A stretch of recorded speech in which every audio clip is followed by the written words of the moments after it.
আবেলি সময়কণ পোৱাৰ লগে লগে আমাৰ আচলতে কিবা চটপটা চটকা বস্তু খাবলৈ বহুত মন যায়। সেয়েহে আজি বনাই পেলালোঁ এটা ৰেচিপি যিটো চাহৰ লগত খাবলৈ অতিকৈ সোৱাদময় হয়। ইয়াত মই লৈ লৈছোঁ আলু, আন্দাজমতে নিমখ, বইল কৰা আলু লৈ লৈছোঁ, লগতে হালধি, জিৰা গুড়ি, ধনিয়া গুড়ি, বিশেষকৈ গৰম মছলা গুড়ি, পিঁয়াজ আৰু ক'বলৈ গ'লে ধনিয়া পাত, এই গোটেইখিনি একেলগে মিশ্ৰণ কৰি হাতেৰে অকণমান মাখি ল'ম।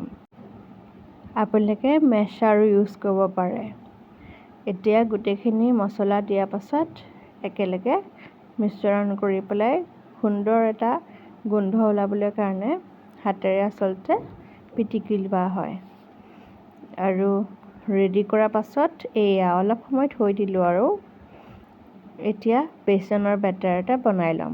বেচন, নিমখ, হালধি, জালুকৰ গুড়ি আৰু ব্লেক চল্ট ইয়াত দিয়া হৈছে, চাট মছলা। এতিয়া মই ডিমকেইটা এনেকৈ দুফাল দুফালকৈ কাটি ল'লোঁ আৰু বেচনৰ বাটাৰো এনেকৈ ৰেডি হৈ গৈছে। গোটেইখিনি একেলগে মিশ্ৰণ কৰি আলু পুৰ দি পেলাই বেচন দি দিলোঁ। বেচনৰ যিখিনি আচলতে মই গুলি লৈছিলোঁ, ডিপ কৰি পেলাই এনেকৈ ভাজি লৈছোঁ। মই বহুত বেছি তেল দিয়া নাই, আচলতে দুবাৰ দুবাৰ ভাজিলে আৰু ভাল হয়, কিন্তু এনেকৈও খাবলৈ মচমচীয়া হৈছিলে, বহুত সোৱাদময় হৈছিলে। এনেও সকলো ৰেচিপি মই খুব কম তেলতে বনাবলৈ চেষ্টা কৰোঁ, বেছি তেলত নবনাওঁৱেই। লগতে চাহ একাপো লৈ লৈছোঁ খাবলৈ কাৰণে। আপোনালোকৰ যদি মোৰ ৰেচিপিছবিলাক ভাল লাগিছে কমেণ্টত জনাব।